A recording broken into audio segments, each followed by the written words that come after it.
Hello दोस्तों, आज हम लोग करेंगे पॉलिटी। पॉलिटी का एक इंपॉर्टेंट टॉपिक शेड्यूल। पॉलिटी में सबसे इंपॉर्टेंट है कॉन्स्टिट्यूशन। कॉन्स्टिट्यूशन में शेड्यूल से हमेशा क्वेश्चन पूछा जाता है। तो हमारे पास आज 12 हमारे जो कॉन्स्टिट्यूशन है उसमें टोटल 12 शेड्यूल्स हैं। जब हमारा कॉन्स्टिट्यूशन बना था उसमें सिर्फ 8 शेड्यूल थे, फिर बाद में 4 शेड्यूल को जोड़ा गया अमेंडमेंट करके, यानी कि संविधान संशोधन करके 4 शेड्यूल को और जोड़ा गया। तो हम लोग आज इसको ट्रिक के माध्यम से कैसे इसको याद रख सकते हैं शेड्यूल्स को। शेड्यूल हमारा एक कॉन्स्टिट्यूशन का एक इंपॉर्टेंट टॉपिक है। देखिए मेनली 3 ही चीज है, प्रीम्बल, आर्टिकल, शेड्यूल। पॉलिटी में यही 3 चीज है, प्रीम्बल, आर्टिकल और शेड्यूल, यानी कि पॉलिटी के कॉन्स्टिट्यूशन में। ठीक है, तो अगर हम लोग आज शेड्यूल कर दें और उसके बाद बचेगा प्रीम्बल और आर्टिकल। तो आज शेड्यूल करते हैं। शेड्यूल का जो ये हमारा ट्रिक है तो उसको याद रखते हैं हम लोग TEARS, tears of old, OLD PM। ठीक है, तो आप लोग ये याद रख लेंगे ये कीवर्ड, तो आप लोग को आसानी हो जाएगा याद रखने में। Tears of old PM। ठीक है, ठीक है, कितना आसान हो जाएगा। टीयर, टी से होता है टेरिटरी। ठीक है, तो फर्स्ट शेड्यूल बात करता है हमारी टेरिटरी का। इंडिया का टेरिटरी क्या है, इंडिया में कितने स्टेट्स हैं, कितने यूनियन टेरिटरीज हैं, ये किस शेड्यूल में लिखा हुआ है, फर्स्ट शेड्यूल में। तो अगर आपसे पूछेगा कि आंध्र प्रदेश के बारे में किस शेड्यूल में लिखा गया, फर्स्ट शेड्यूल में। अंडमान निकोबार के बारे में किस शेड्यूल में लिखा गया, फर्स्ट शेड्यूल में। तो कितना आसान है, टी से टेरिटरी। दूसरा आते हैं इमोल्यूमेंट्स, ई से इमोल्यूमेंट्स। ठीक है, इमोल्यूमेंट्स, अलाउंसेस एंड प्रिविलेजेस।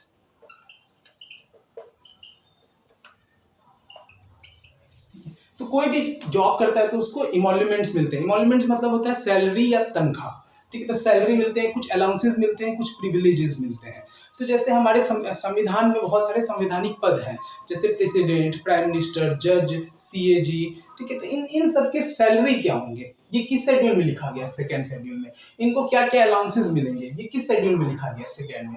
इनके क्या प्रिविलेजेस इनको मिलेंगे, जैसे राष्ट्रपति है तो उनको राष्ट्रपति भवन मिलता है ना, उनकी सैलरी 5 लाख होते हैं। उनका जब वो रिटायर करेंगे तो 2.5 लाख रुपए महीना मिलेगा उनको, रिटायरमेंट पेंशन, तो वो हो गया। फिर अलाउंसेस, उनको हेल्थ बेनिफिट्स मिलेगा, पूरा जीवन भर वो अपना हेल्थ का जो भी होगा उसका खर्चा सरकार उठाएगी। तो ये सारे चीज के बारे में चर्चा कहाँ किया गया, सेकेंड शेड्यूल में। तो क्वेश्चन ऐसे पूछता है कि हमारे बताइए कौन से शेड्यूल में राष्ट्रपति के बारे में बात किया गया है। तो सेकेंड शेड्यूल बोलेगा कि जजेस के बारे में, सुप्रीम कोर्ट के जज के बारे में किस शेड्यूल में बात किया गया, तो सेकेंड शेड्यूल में, क्योंकि उसके सैलरी के बारे में बात किया गया तो उसी के बारे में बात किया गया। तो सेकेंड शेड्यूल याद रहेगा। इमोल्यूमेंट्स, इमोल्यूमेंट्स मतलब सैलरी, अलाउंसेस, छूट, प्रिविलेजेस, है ना, विशेष महत्व हम लोग कुछ देते हैं उनको उस पद पे। ठीक है, थर्ड आते हैं ए से एफ्रीमेशन, एफ्रीमेशन एंड ओथ, एफ्रीमेशन एंड ओथ। हम लोग, कोई भी प्रेसिडेंट होता है तो वो जब पद को ग्रहण करता है तो उसको कुछ ओथ लेने होते हैं, संविधान को साक्षी मानकर उनको शपथ लेना होता है। तो उसके बारे में उनका क्या शपथ होगा, वो किस शेड्यूल में होगा, थर्ड शेड्यूल में। अगर हम आपको कॉन्स्टिट्यूशन का बुक दे दे और आपको बोले कि आपको इसमें से प्रधानमंत्री का शपथ निकालना है, कि प्रधानमंत्री शपथ क्या पढ़ेंगे जब वो उस पद को ग्रहण करेंगे, तो आप कौन से शेड्यूल में खोजोगे, थर्ड शेड्यूल में चल जाओगे, वहां पे आपको मिल जाएगा। ठीक है, फोर्थ में आते हैं। फोर्थ में है राज्यसभा। आर से क्या है, राज्यसभा। तो प्रत्येक स्टेट का अपना अपना राज्यसभा में सीट होता है, जैसे उत्तर प्रदेश है उसमें 31 सीट है। तो ये कहाँ लिखा गया है, फोर्थ शेड्यूल में। तो राज्यसभा में कितने सीट होंगे, किस स्टेट से, वो सारा चीज का डिटेल फोर्थ शेड्यूल में दिया हुआ है। समझ में। अनुसूची जो शेड्यूल होता है वो मतलब कि एक्स्ट्रा इंफॉर्मेशन कुछ देना होता है तो शेड्यूल में डाल दिया जाता है। आर्टिकल से कुछ हटके इंफॉर्मेशन डालना है तो वो किस में डाल दिया जाता है, शेड्यूल में। तो यही हम लोग आज पढ़ रहे हैं। जैसे आप लोग देखते होंगे साइंस की बुक में कुछ फन फैक्ट दिए रहते हैं, या डिड यू नो करके कुछ दिया रहता है। ठीक है, तो उसमें क्या होता है, कुछ एक्स्ट्रा इंफॉर्मेशन होते हैं। इसी तरह से यहाँ पे भी जैसे ओथ को रखना है तो थर्ड शेड्यूल में डाल दिया, जितने सारे ओथ है। राज्यसभा में कितने सीट्स होंगे सभी स्टेट्स के, वो फोर्थ शेड्यूल में डाल दिया। अब आते हैं फिफ्थ में, S for scheduled areas, scheduled areas and tribes. हमारा जो देश है इसमें कुछ ऐसे क्षेत्र भी हैं जो कि हमारे मेन स्ट्रीम से अलग हैं, कुछ ऐसे लोग भी हैं जो हमारे मेन स्ट्रीम से अभी उतना घुले मिले नहीं है। उनको हम लोग बोलते हैं शेड्यूल्ड ट्राइब्स, जनजातियां, जो कि जंगलों में ही रहते हैं और अपना जंगल को ही अपना परिवार या अपना सब चीज, वो लोग के लिए जंगल, वो अपने आप को एक जंगल का पार्ट मानते हैं। तो वो लोग समझते हैं कि हम इसी जंगल में जन्म लिए, हम यहीं पे खत्म होंगे। तो वो लोग हमारे मेन स्ट्रीम से थोड़े हटके हैं, तो उनको ट्राइब्स कहते हैं। उनके लिए स्पेशल प्रोविजन है, तो उसके बारे में कहाँ पे चर्चा किया गया? 5th शेड्यूल में। जैसे समझिए गुजरात एक स्टेट है, तो उसमें किसका राज चलेगा? तो वहाँ के जो चीफ मिनिस्टर है वो वहाँ पे काम करेंगे।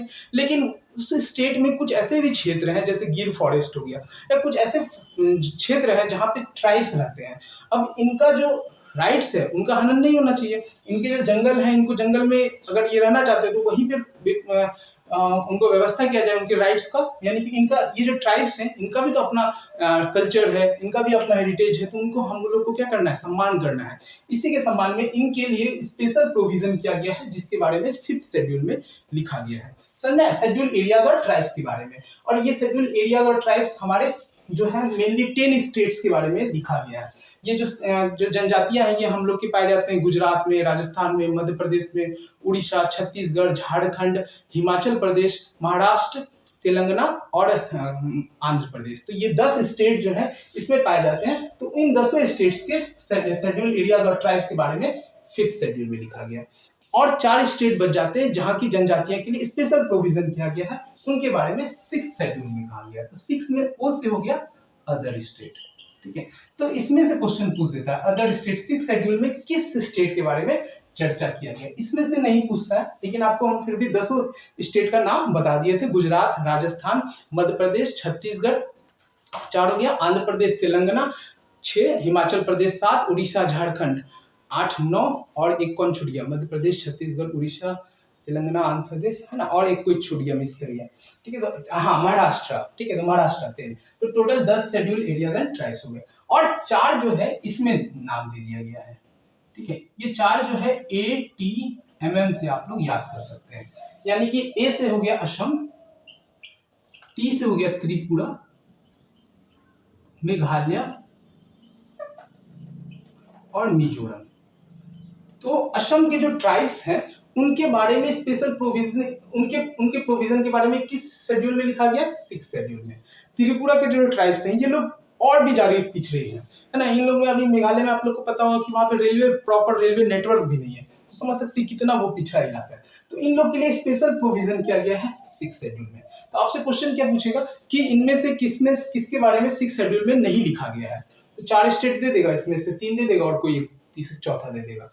तो वो आप लोग समझ सकते हैं। तो आप लोग याद रखेंगे ATMM से ये 4 स्टेट है, असम, त्रिपुरा। अब हम लोग बात करते हैं 7th शेड्यूल की। F stand for federalism. F stand for federalism. हमारे देश में फेडरलिज्म है, यानी कि हमारे देश में डिवीजन ऑफ पावर है। कुछ ऐसे देश है जिसमें सत्ता का पूरा जो पावर है एक ही आदमी के हाथ में है, जैसे रशिया, चाइना। उसमें जो 1% होता है वही पूरा हेड ऑफ द स्टेट है, पूरा जो भी डिसीजन लेगा वही लेगा। लेकिन हमारे देश में ऐसा नहीं है, हमारे देश में डिवीजन ऑफ पावर है। कुछ चीजें जो है यूनियन गवर्नमेंट के अंदर में है, कुछ चीजें जो है स्टेट गवर्नमेंट के अंदर में है, और कुछ चीजें जो दोनों मिलकर काम करते हैं उसको हम लोग बोलते हैं कंकरेंट। ठीक है, तो यूनियन गवर्नमेंट मतलब सेंट्रल गवर्नमेंट के अंदर क्या आएगा? तो डिफेंस आएगा। अगर हमारे देश पे कोई अटैक कर दिया तो हमारे देश को बचाने का काम कौन करेगा? Central government. उसका डिसीजन ही माना जाएगा, स्टेट गवर्नमेंट उसमें इंटरफेयर नहीं कर सकता है। तो डिफेंस हो गया, बैंक हो गया, रेलवेज हो गया, ये सब किसके अंदर आते हैं? यूनियन गवर्नमेंट के अंदर आते हैं।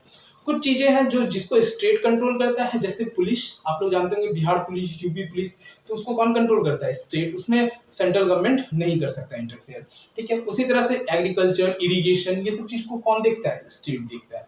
कुछ चीजें जो है जिसको दोनों मिलके, दोनों के सहयोग से चलता है, जैसे एजुकेशन, तो ये किसमें आ जाएगा? कंकरेंट। यानी कि एजुकेशन के लिए सेंट्रल गवर्नमेंट भी कुछ पैसे देंगे, स्टेट गवर्नमेंट भी देंगे, उन लोग के बीच में दोनों मिलके इसको चलाएंगे। तो एजुकेशन हो गया।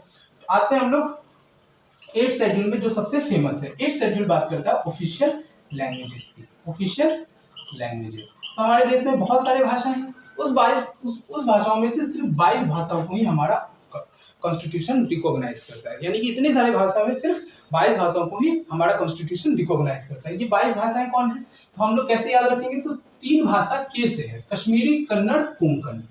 कि कश्मीरी, कन्नड़ और कोंकण 3 हो गया। कोंकण जो है वो गोवा का भाषा है। कोंकण रेलवेज भी है, ये भी एग्जाम में क्वेश्चन पूछा था। कोंकण रेलवेज कहाँ है? तो गोवा में चलती है, महाराष्ट्र और गोवा के बीच में। तो के से कितने हो गए? कश्मीरी, कन्नड़, कोंकण। एम से 4 है। एम से कितने हैं? 4 है। मैथिली, मलयालम, मणिपुरी, मिजोरम। मैथिली, मलयालम, मराठी और मैथिली, मलयालम, मराठी, मणिपुरी। ठीक है, मैथिली, मलयालम, मराठी, मणिपुरी, ये 4 हो गए एम से। और फिर एस से 3 है, संस्कृत सिंधी संथाली, संस्कृत सिंधी संथाली। तो 4 3 7 3 10 हो गया। ठीक है, आपको फिर याद रखना है TTU, तमिल तेलुगु उर्दू, तमिल तेलुगु उर्दू। फिर NOP, नेपाली उड़िया पंजाबी, तो 16 हो गया। और 6 आप लोग को याद करना पड़ेगा, असामी बंगाली बोडो डोंगरी गुजराती हिंदी, असामी बंगाली बोडो डोंगरी गुजराती हिंदी। तो ये टोटल 22 भाषाएं होंगे ना, असामी बंगाली बोडो डोंगरी गुजराती हिंदी, कश्मीरी कन्नड़ कोंकण मलयालम मणिपुरी मैथिली मराठी संस्कृत सिंधी संथाली तमिल तेलुगु उर्दू नेपाली उड़िया पंजाबी। ये आप 22 भाषाएं हो गए। इसमें से क्वेश्चन पूछ देता है कौन इसमें से 4 ऑप्शन दे देगा और पूछेगा कौन इसमें ऑफिशियल लैंग्वेज नहीं है। तो हम लोग मेनली ज्यादातर रहता है राजस्थानी रहता है ऑप्शन में, तो राजस्थानी ऑफिशियल लैंग्वेज नहीं है। इंग्लिश भी हमारा ऑफिशियल लैंग्वेज नहीं है, भोजपुरी भी हमारा ऑफिशियल लैंग्वेज नहीं है, लेकिन मैथिली को इंक्लूड कर दिया गया, तो मैथिली है। ठीक है, तो बिहार की भाषा है मैथिली, लेकिन भोजपुरी को इंक्लूड नहीं किया गया। मांग चल रहा है 8 शेड्यूल में लाने का। चलिए अब हम लोग आते हैं 9th शेड्यूल। 9th शेड्यूल बात करता है लैंड रेवेन्यूज। 9th शेड्यूल जो होता है लैंड रेवेन्यू से, लैंड रिफॉर्म्स या लैंड रेवेन्यू के रूप में जाना जाता है। पहले हमारे कॉन्स्टिट्यूशन में इतने शेड्यूल थे, ये 4 बाद में जुड़ा गया। तो हमारा जब संविधान बना 1950 में, तो सबसे पहला जो संविधान संशोधन था यानी कि कॉन्स्टिट्यूशन अमेंडमेंट, तो वो सबसे पहले 9th शेड्यूल को ही जोड़ा गया हमारे संविधान में। पहले के समय में हमारे देश में क्या था, जमींदारी सिस्टम था। ब्रिटिशर्स जो होते थे वो जमींदार को नियुक्त करते थे और जमींदार जो है किसान को जमीन दे देते थे फसल उगाने के लिए।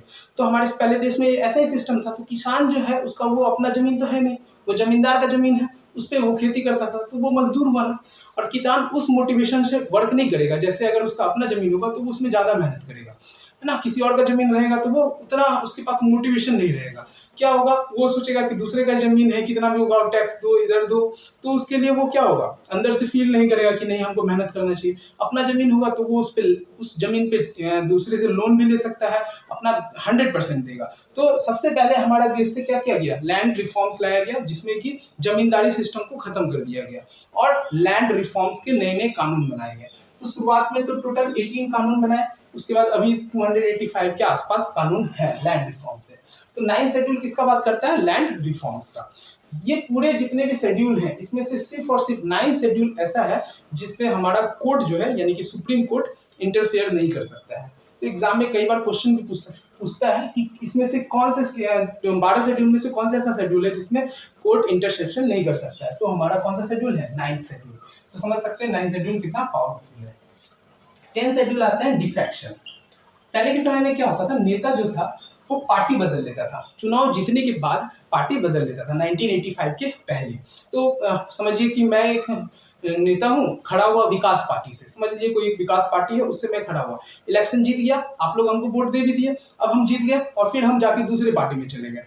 तो इससे क्या होगा, हम तो आपको ठग लिए ना, हम उस पार्टी से खड़े हुए, आप लोग सोचे कि इस पार्टी का अच्छा नेता है, हमको वोट दे दिया, हम चल गए दूसरे पार्टी में और सरकार को गिरा दिया। तो इस चीज को देखते हुए क्या किया गया, एंटी डिफेक्शन लॉ लाया गया। एंटी डिफेक्शन लॉ कहता है कि कोई भी नेता वोट यानी इलेक्शन जीतने के बाद पार्टी चेंज नहीं कर सकता है। अगर चेंज करेगा तो उसका जो भी जहां से MP या MLA बना है वो उसका रद्द कर दिया जाएगा। तो एंटी डिफेक्शन लॉ, ठीक है। डिफेक्शन मतलब होता है दल बदल, ठीक है। पहले एक नेता थे कांग्रेस के गयाराम, ठीक है, तो गयाराम ही था शायद नाम, वो 15 दिन के अंदर में 4 बार पार्टी बदल लिए थे, ठीक है। तो उसी के बाद फेमस बना था आयाराम गयाराम, ठीक है। तो वो उसी के बाद एंटी डिफेक्शन लॉ लाया गया 1985 में, राजीव गांधी उस समय प्रधानमंत्री थे। चलिए अब हम लोग आते हैं 11th शेड्यूल और 12th शेड्यूल। देखिए लास्ट का था TM, tears of old PM, P से हो गया पंचायती राज,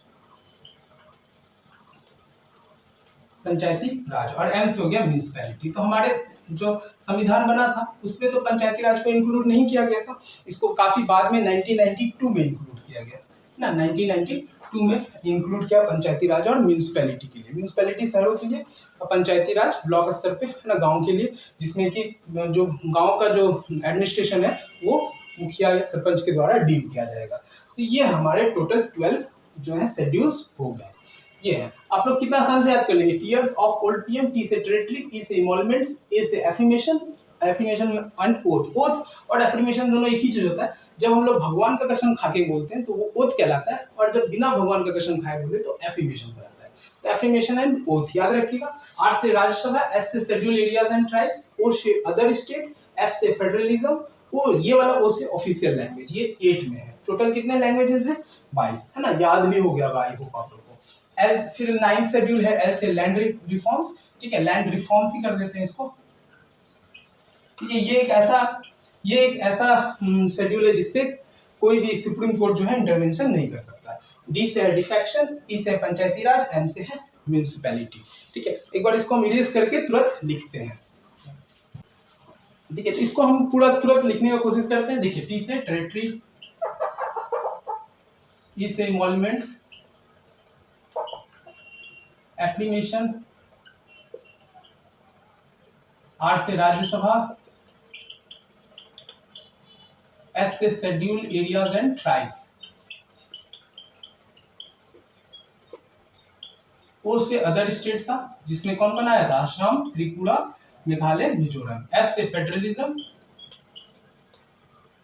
ओ से ऑफिशियल लैंग्वेज, कितने भाषा थे? 22, ठीक है। एल से लैंड रिफॉर्म्स, इसके सुप्रीम कोर्ट इंटरवेंशन नहीं कर सकता। डिफेक्शन, एंटी डिफेक्शन लॉ इसी की तरफ ला गया।